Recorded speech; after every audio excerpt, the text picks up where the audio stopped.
wonderful guests, Catherine and Marsha. Hello, ladies. Hello. Hi. Very, very exciting. Let me close all of this, and we are going to be ready in just a second. Oh, and that's it. We are live. So I am very, very excited about this. This is our first event in the series. We are starting a whole series of LinkedIn Lives with fantastic people. And our very first one is with two of our wonderful guest coaches at Group Coaching HQ, Marsha and Catherine. Welcome, ladies. So what I'll do is I'll do a quick intro of each of them, and then we'll dive straight into questions. If you have questions as you're watching live, please make sure that you add them to the comments, and we will get to them as quickly as we possibly can. So starting with Marsha. Marsha is one of our, as I mentioned, one of our fantastic Group Coaching HQ coaches, and she is the founder and certified executive coach at Adept Flow. She partners with leaders and organizations supporting their development and culture. Marsha works with courageous leaders in transition. She guides them in navigating their transition, be it to the C-suite or a new geographical region. Her clients consistently report that partnering with Marsha, they increase clarity, performance, and overall fulfillment. Marsha has climbed Mount Kilimanjaro, chatted with penguins in Ushuaia, and swum in the North Sea.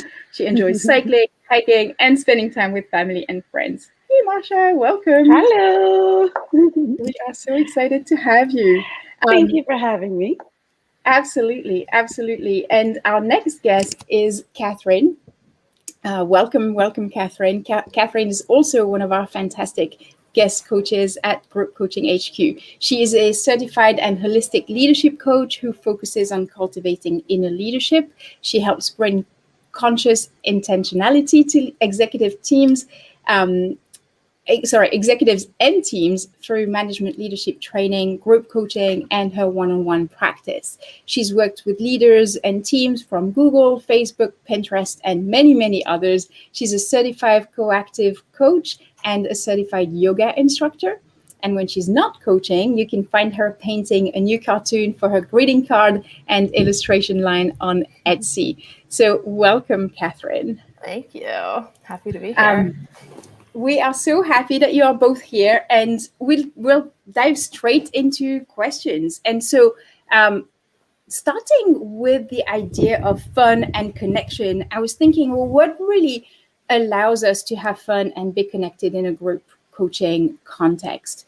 And one of the things that came up was that one of the most important things a group coach can do is to create a safe container that really allows each participant to take risks. So in your opinion, what are some of the critical elements of creating a safe container for a group in a group coaching context? And I'll throw that to either of you. I'll go ahead and kick it off. So I think having a set of principles that we all will adhere to is super important. And it doesn't have to be a super serious list. Of course, you want confidentiality on there. I love having things like using judgment and not passing judgment on there as a tool. But then, when you open it up to the group, that's one of the first places that you allow them to start entering the group and being a part of it. And you hear some really great things like be bold or have fun or, let's make sure that we get to play. And so I think setting that that foundation is super important. Yeah, and totally agree with that. And I'll just add on, one of my favorite norms to set is for having folks just really lean into their growth edge and acknowledging that sometimes that they might feel uncomfortable and that's okay. And it's normally at that edge, right at the edge of their comfort level, that they have the highest potential to grow in themselves and really break through in their connection with others. So that's just one group norm in addition to any that I love to set. And then even saying like, hey, let's all get off mute and make this a living room vibe. And so it feels more comfortable. And so it doesn't have to be like, oh, everyone's on mute. And only when you talk, you get off mute. So you can hear that background noise because sometimes that makes it feel like we're all together.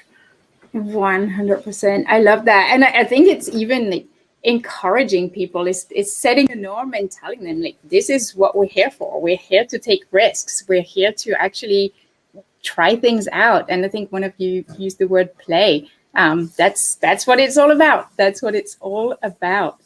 So I'd love to hear about, you mentioned a few ways that you help set a really safe container for your group.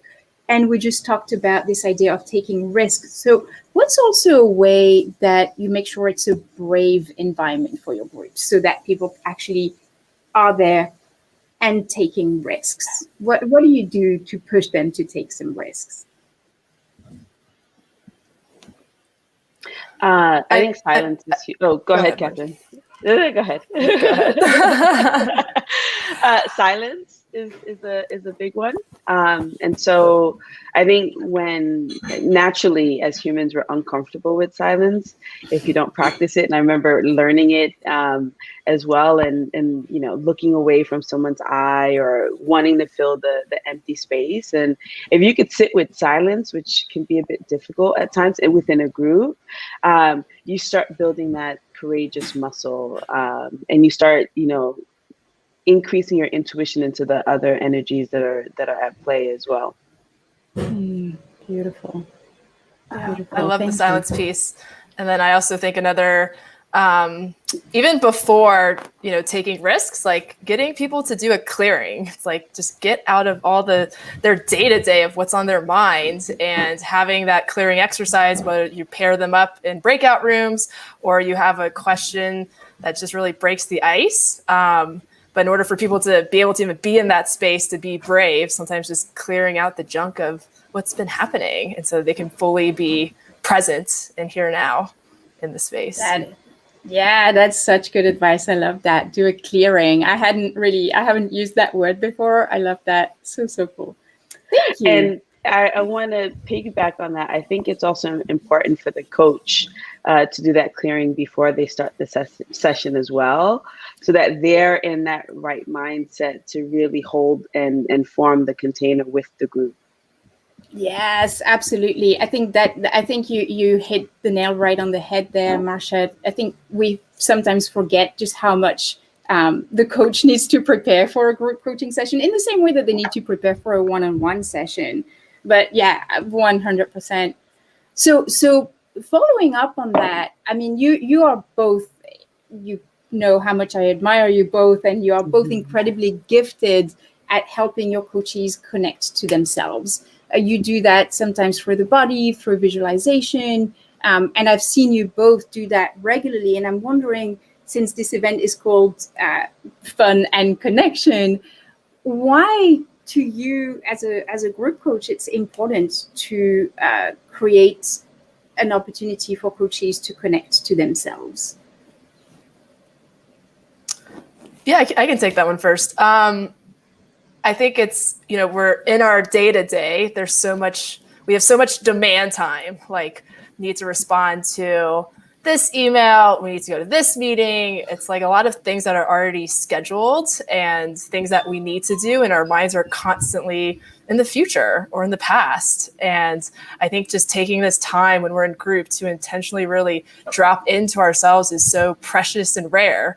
And it's a gift to be able to give yourself that time to fill up your own cup so that you can fill up other folks' cup. And so I think when we're really zooming out that big picture, that's what I want to try to create, that time and space for reflection to go deeper. And maybe folks have only thought about that surface level, but using the time in the session to drop down a layer or two deeper to see what's there and to actually dwell in that space versus just trying to go from one thing to another to another.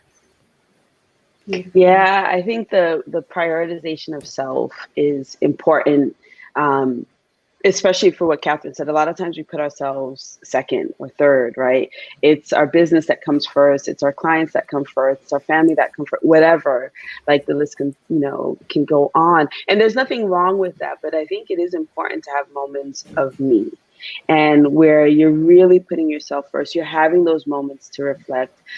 You're able to really just develop even a point of view, right? Like, how do I feel about the way of the world or how things are going?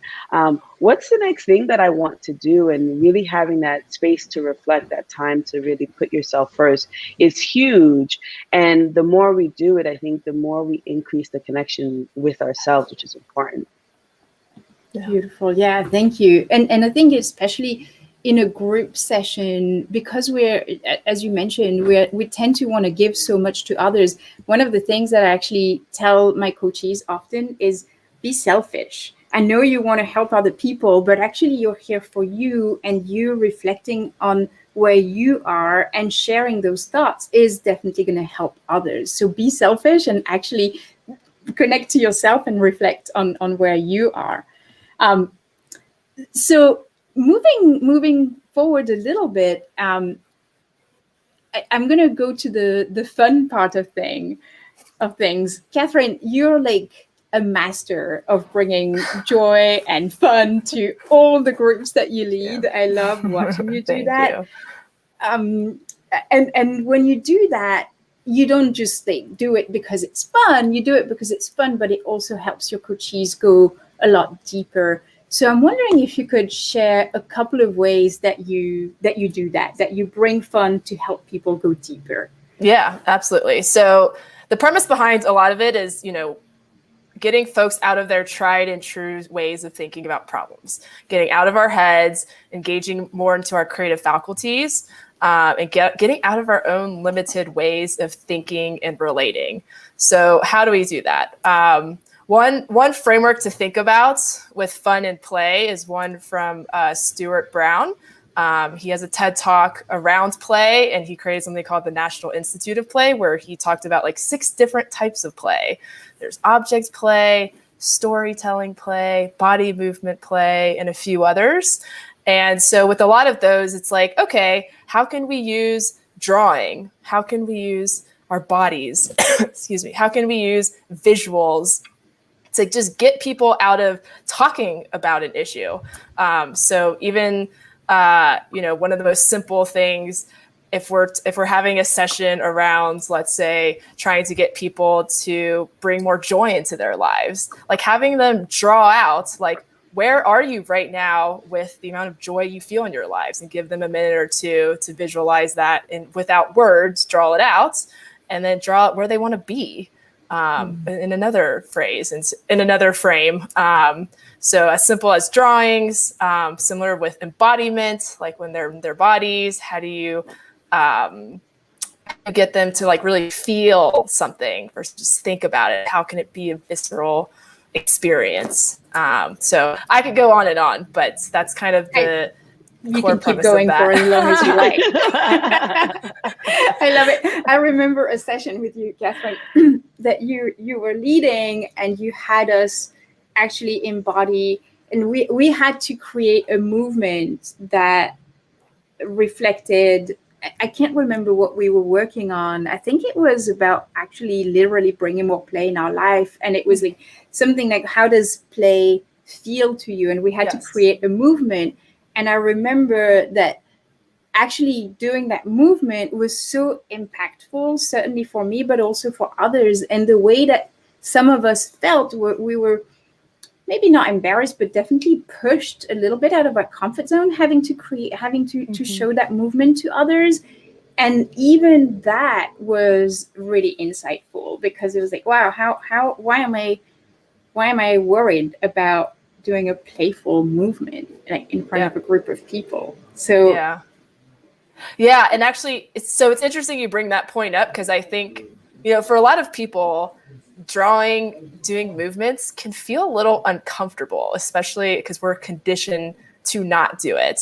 I feel like as adults, we're conditioned with this obsession over the appearance of intelligence. Like we don't want to look silly or dumb in front of others and be rejected. So this obsession with trying to look this way kind of really stifles our creativity and play. So the point I wanted to bring up there is like, instead of just diving straight into it, how do you kind of bring people along the journey in a step-by-step way? So I think for your session, or in the past, where it's like have people close their eyes first and first practice the movement themselves so that they can get comfortable with it. And then maybe after 30 seconds, a minute of that, have them open their eyes and connect with others with the movement. And so there's like ways to kind of inch folks along on the play spectrum so that their whole body doesn't go into shock when they're doing something that they might feel embarrassed about.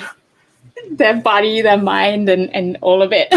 Yeah, thank you for that tip. That is such a good tip. Marsha, anything that is coming up for you as we are bringing up this topic of play? Yeah, I think Catherine, you brought it up, like this notion of not being serious is so important.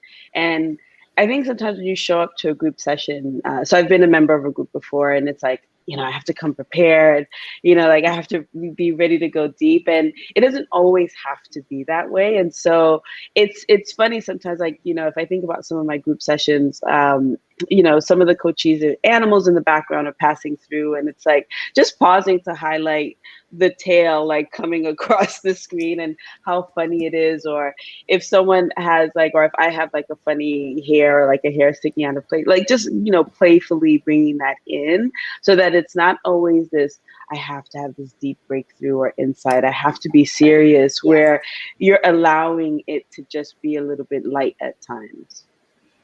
Yeah, and I think what that might do as well sometimes is interrupt the pattern. So if someone is having, that I don't know, sense of shame or whatever it is, just bringing that fun little element of the cat's tail suddenly breaks them out of that pattern. So yeah, totally agree. Thank you for that. I would love then to go to the connection piece. And this is why I call this session Fun and Connection, because bringing you two together is fun and connected, but also because Marsha, I think you are incredibly gifted. And one of the things that I truly admire about your coaching, and having been coached by you, having watched you coach, the thing that I love is the way that you help your group members really connect not only to themselves, but also to each other. So just like Catherine, I'd love for you to share a couple of ways that you do that you help people connect in your sessions. So thank you for that. It is very important for me for connection to be in place. And I think the first premise is connecting to yourself. And part of that is using the first person. Right. And so like gently reminding people like, no, we're not going to use you. Like, we're not going to project. We're not going to extend this out to everyone. Like, use the word I is important. Silence again, bringing that in. And just reminding everyone occasionally throughout every session, and maybe not every session, but throughout the time spent, like, it's okay to be silent. You don't have to fill the space. You might be thinking about this for the first time, and give yourself that space to think about it. Also asking very direct and short questions. And what's so important, I think, for these direct and short questions is that it's not to intimidate, or it's not to put pressure or spotlight, but it's like, if we feel comfortable going there, let's just go there straight away. Like, let's not kind of go the long way about, but let's just go there straight away. And then I think the other thing that's super, super important is breathing. And it's something that we all share in common as humans. It's something that helps regulate us, whether it's, stress or anxiety or nerves. And so, Catherine, you called it a clearing. Sometimes at the beginning, I'll do a grounding, where it's like we just take this moment to breathe together and step into the space that we're in. Beautiful. Thank you. And Catherine, feel free to interject as well. I find that certainly when I've watched you coach, Marsha, you've done this so beautifully that you also then really encourage people to listen to each other, and you're really good at tossing it to the group, and therefore having people really connect to each other. So I wonder if either of you could speak to that a little bit, how really letting the group take the lead helps create that connection with people.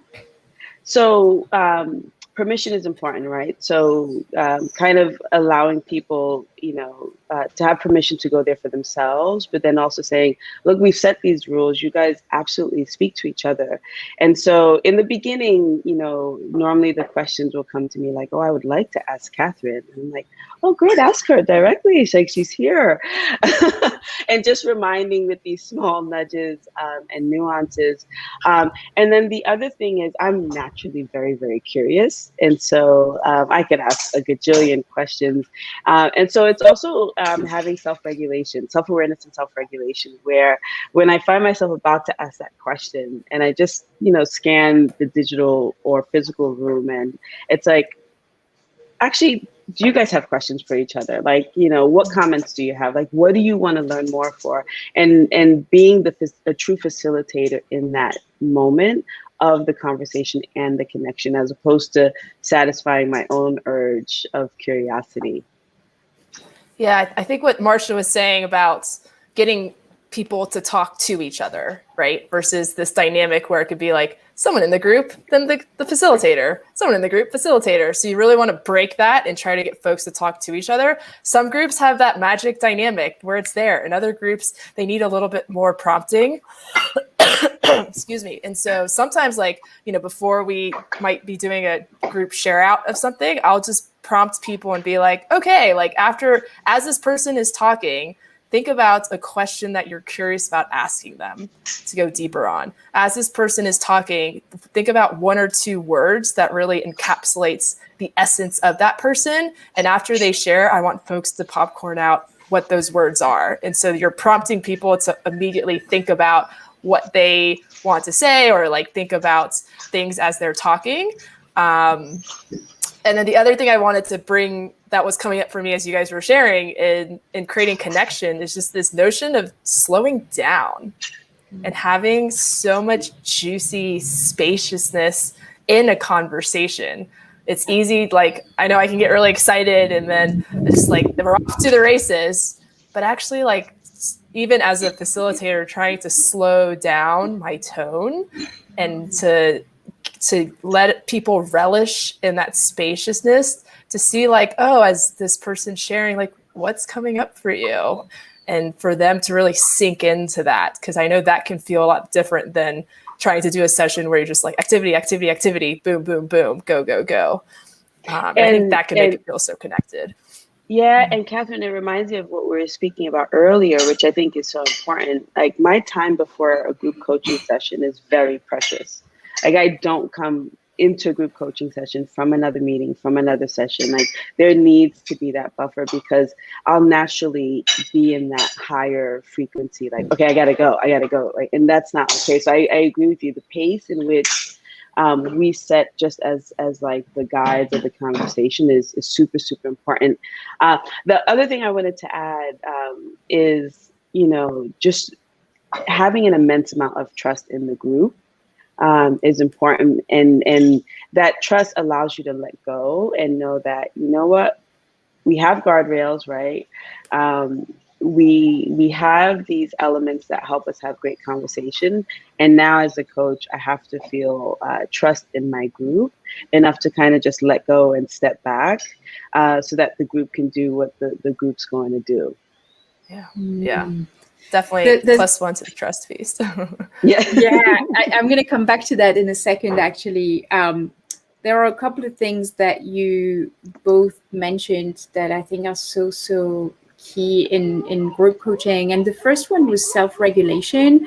Both of you talked about slowing yourself down or stopping yourself from asking questions. And I think sometimes as a coach, we forget that we're not here to be at the center of everything. And so I think the sign of an incredible group coach is that they can actually take that step back and let the group take the lead. And actually, I'm going to go to the idea of trust that you both mentioned, because one of the things that I often get asked when I talk about group coaching, or even in our group coaching HQ classes, it's like, well, how long does it take to build trust in a group? So I certainly have a few things to say about that, but I'd love for you both to share what you've seen in the groups that you coach. Yeah, I mean, trust is a big thing. And I think it depends on the group, but I've seen trust form from session one. Like having such, bringing that as a facilitator, bringing an intentional format and being intentional with the questions you ask, how they're interacting. And for many people, if they haven't experienced that before, it can feel so rich and juicy and different than any sort of experience they've been in. And so it's possible for it to happen in the first session. And then I've also seen in other situations where sometimes folks like to have, I encourage folks in my groups to have one-on-ones outside of the groups to like get to know each other better. And then you could see kind of the difference in how they interacted and were cross-talking with each other in sessions 2 and 3. And so there's not really a one size fits all. I think it really just depends on the group and the personalities. But yeah, it's a rich area to experiment with. Okay. Yeah, I think I've seen trust built as early as the first session as well. But I think it really starts to grow with each session, and you get to really, really deep levels, I would say. I mean, it of course depends on how long the overall engagement is for, but even by the third session, where people are having really meaningful conversations and interactions, where they're able to meet outside of the set time, and continue the conversation or whatever it is they're meeting on.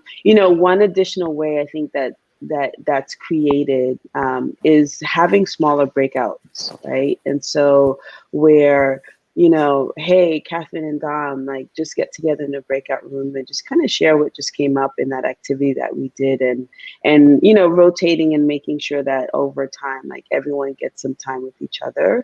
I think that's huge. I think having moments of self-reflection where we're just writing, doesn't have to be for long. It could be 2 or 3 minutes, but doing that same shared activity, and knowing that you're in that company is super important. Yeah, so I would say in those ways. Yeah, thank you for that. I've seen both of you use visualization a lot in your sessions, and I find that tends to create a lot of trust, because you're asking people to connect to themselves immediately and in a very meaningful and deep way. It creates that space immediately. It brings people to that space within themselves where they start to open up and therefore start opening up to the conversation. And then it just takes that one person to start sharing something a little deeper, a little more vulnerable, and then the group will follow. Yeah. I also wanted to quickly acknowledge Elise's, I think I'm pronouncing it right, Elise, posted something and said a combination of deep breathing, so movement and creative activity helps relax people and allows them to be connected in new and different ways. And I love the idea of flowers, actually, for helping people to feel calm. And going back to what you both were sharing about that self-connection and that idea of trust, I think because we're combining everything you both said, is combining kinesthetic, combining somatics, combining visualization. It brings people out of their everyday life and immediately creates that container that we were talking about at the beginning. Yeah, a good kind of example is with the breathing exercise that I do.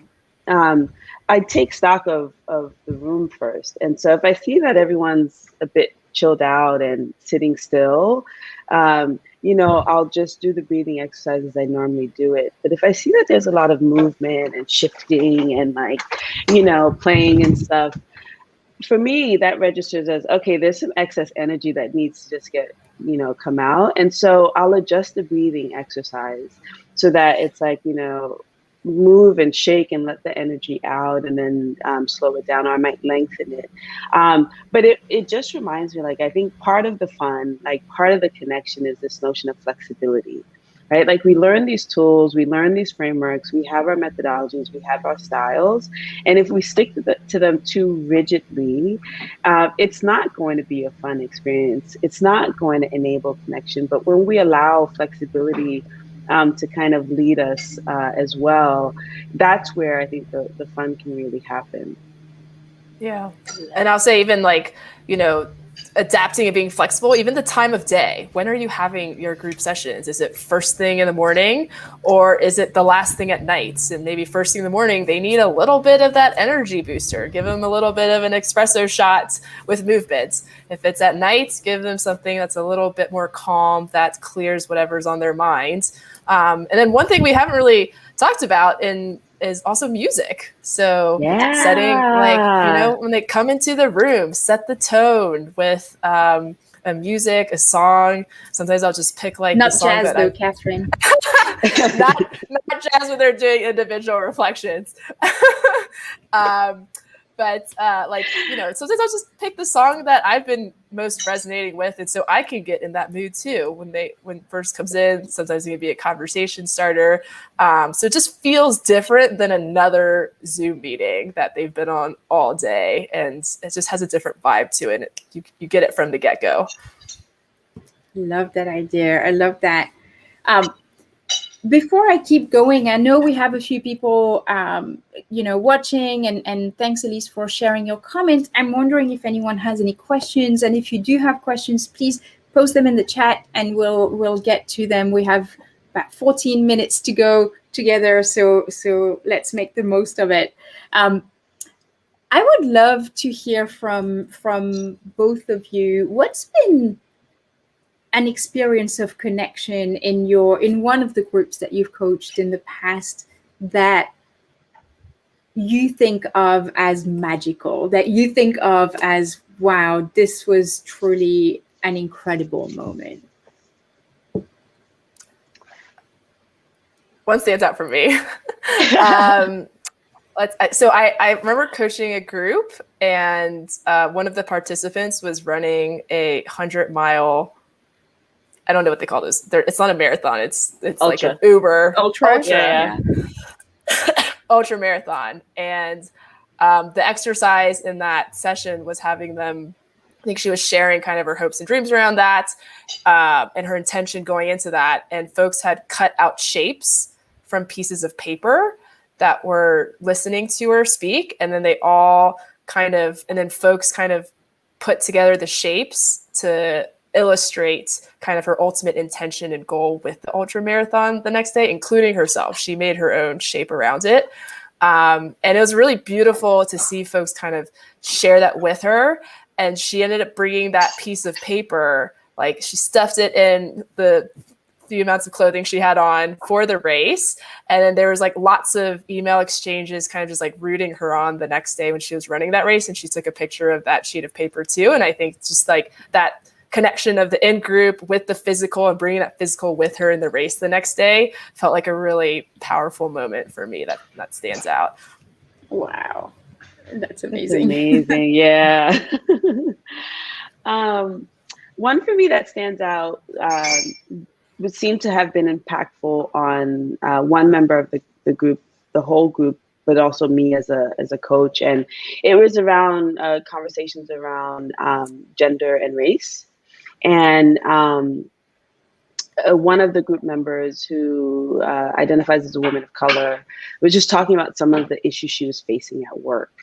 And this other group member who happens to identify as a white woman you know, she was asked a question about gender and race, and there was this long moment of silence. And as a coach, I was just like, oh gosh, is this too direct? Like, where is this going to go? Oh my gosh, what's about to happen?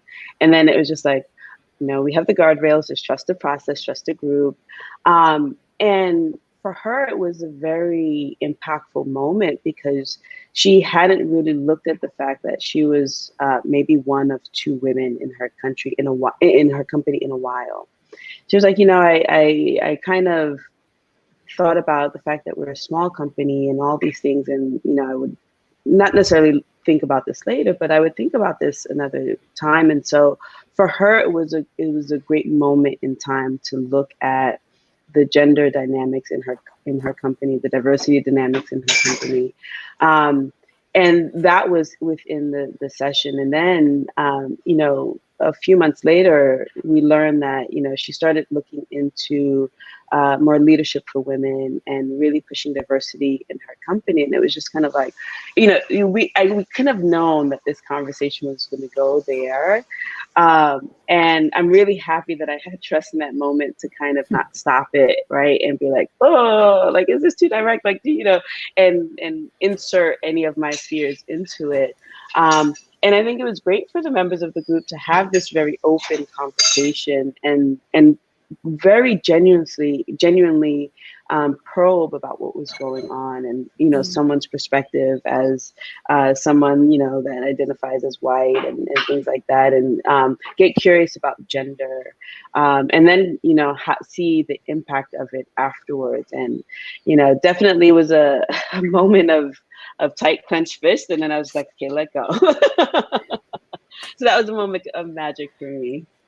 Wow, thank you both so much for sharing. I think we've sometimes we don't forget, but I think it's important to remember and to continuously, I guess, remind ourselves of the power of group coaching, like the power that we as coaches have to create that space where those realizations can happen. I use the word magic because I really think it is magical to see this. We have a question from Elise here. She's asking, people are so stuck to their phones, laptops, that their bodies are literally disconnected from their heads. Figuring out ways to work, especially on Zoom, so they can step away from the screen is really helpful. I'd love to hear more ways people have of doing that. So helping people kind of disconnect from the screen whilst they're on Zoom. I think we talked about one of them, which was like literally getting people to stand up and to move. I think I talked in the beginning about like kind of building your way into that. So sometimes what I'll have them do is get up and then shake out their body really easy. Like, you know, just have some movement, move how you want to move. And then maybe I'll put a song and have them show that like a dance move that they're really into. And then I'll have them take like step 3, like figure out a embodiment of whatever they're doing. But there's so many different layers and ways to do it that, yeah, just getting people to stand up and not care about and not be sitting in this square is one literal way to get them out of their heads and into their body. And then that's why I also really like using props. So one of my favorite questions sometimes for folks is like, all right, like leave your chair, take a minute to find like a few objects in your house that really bring you a lot of joy, or a few objects that really represent the month to you, and have them engage with like a physical thing, bring it back into the space. And now they're like touching something. It's like show and tell. There's an element of physicality there too. So those are just 2 things that come to mind just on getting out of talking, getting out of our heads into the physical world, both with objects and in our bodies. Yeah, I think also part of it comes with the setting of the principles at the start. So, you know, saying things like I let them know, like, I'll take high level notes, not detailed notes. And so I say, sometimes you might see me look off screen because I'm taking notes, but I'm here. And, saying, part of the ground rules is, put your phone on do not disturb or silent. Like if you get notification of pings on your phone, like just close out that browser or that application so you're not being disturbed. So setting that up so that, people are really clear. And then in terms of getting into the body, so sometimes I'll have people close their eyes so that they're blocking out that visual stimulus rather. And that's huge because that allows you to just start focusing internally a bit more. And I will sometimes quite literally ask, where are you feeling that in your body? And so getting them to think about where in their body they're feeling it. And, bringing that into sometimes the grounding exercise as well, like just pay attention to your body and where are you feeling maybe lightness or that you don't feel your body, or where are you feeling maybe heaviness or not, or so forth. But then also reflecting back, right? So, the body doesn't lie. And so sometimes saying to someone like, you're kind of fidgeting a bit right now when you're talking about this. Like, is this uncomfortable for you? Does this make you nervous? Or, if someone's holding their throat, right? Sometimes I might say, well, what are you not saying? Right? Or this is sometimes viewed as a powerless pose. Like, do you feel powerless in this moment, right? And so they may not even be aware of their body at times. And so sometimes just reflecting back to them so that they can draw or increase attention to that area. Thank you. Thank you both so much. I'll add a very quick, Catherine, you mentioned props, and I love using props. Thanks to you, I learned so much about using props. And one of my favorite props has become Rory's cubes. And one thing I've done for one of my groups is I actually sent each of them the physical cubes through the mail, through Amazon, so that they could have them for the session. And I didn't tell them, so they all got these cubes, and it had a little note that said, like, bring them to the session. And it was just so fun. And there's a backup. There's an app in case someone doesn't get it in time for the session. But I think that helped to bring them out of the body as well. So that was a lot of fun. We have 4 minutes. Oh, okay. Can I quickly add one more thing? You have 30 seconds. Okay, because being specific, right? So sometimes we top level things too much, and when you get really specific, you gain a greater insight, and in even being very specific on where you feel it in your body. So being specific. Thank you. So what I was going to say is I'm going to give you each about 30 seconds to share your one, if you had like one piece of advice for coaches who are listening to us, group coaches who are listening to us, and you have to tell them in this one 30-second advice, this is how you create fun and connection in your groups. Take a second to think about it, and I'll come back to you. So in the meantime, while everyone is Marsha and Catherine, are thinking about this in the chat, I am going to add some links here. Both Marsha and Catherine are amazing guest coaches, 2 of them for Group Coaching HQ. We are so excited. We have our second cohort starting in September. The link to apply is on the website, groupcoachinghq.com. We also have a few events coming up, more of these. We're going to do a weekly conversation. I'm so excited about them because we get to know people better and give you lots of ideas and tips. So please tune in. We'd love to have you at the next ones. Follow us on LinkedIn. We also have a YouTube channel where all of these videos will be posted. We share a lot of content for our mailing list, so join us there as well. All right, ladies, hopefully you've had enough time to think. Who's going to take it first? No pressure. I can go first. So the first thing that came up for me specifically around play is I would actually encourage folks to think about when the last time that they have felt really playful and joyful in their lives, and like what were those activities and things that they were engaging in, and try to bring that into your groups. So it's like when I was thinking about exercises that I've done with drawing, with cutting out paper, those were things that I really loved to do when I was younger. And so I wanted to just bring that, because I felt a connection to that myself, and to make some activities around that for the team, because then it's also more fun for you as a coach, because you personally connect with it and resonate with it. And then whatever you decide to do, have an experimentation mindset to just see like, hey, where's this going to go? Versus like trying to get caught up in what it's supposed to look like, because it's fun, it's playful, and you don't know where it's going to end up. And that's the magic of it. So tune into what you really love and let the magic unfold from there. Love it. Love it. That was great. That. Yeah. Marsha. I would say trust in yourself and in the group, and know that you all are responsible and can take care of each other, and so trust is huge. And then the other thing I would say is just consider what's of value, right? You don't need to do all of the things, and you can do some of the things, and keeping it simple is so important. And so what's the value in it for the members of the group, and trust in yourself and the group. Love it. Thank you so much, Marsha and Catherine. And I would be remiss if I didn't say something funny, like the cat's tail that's walking past. I want to acknowledge this big thing that's actually hiding my face. So clearly our very first live session, and that's something to work on.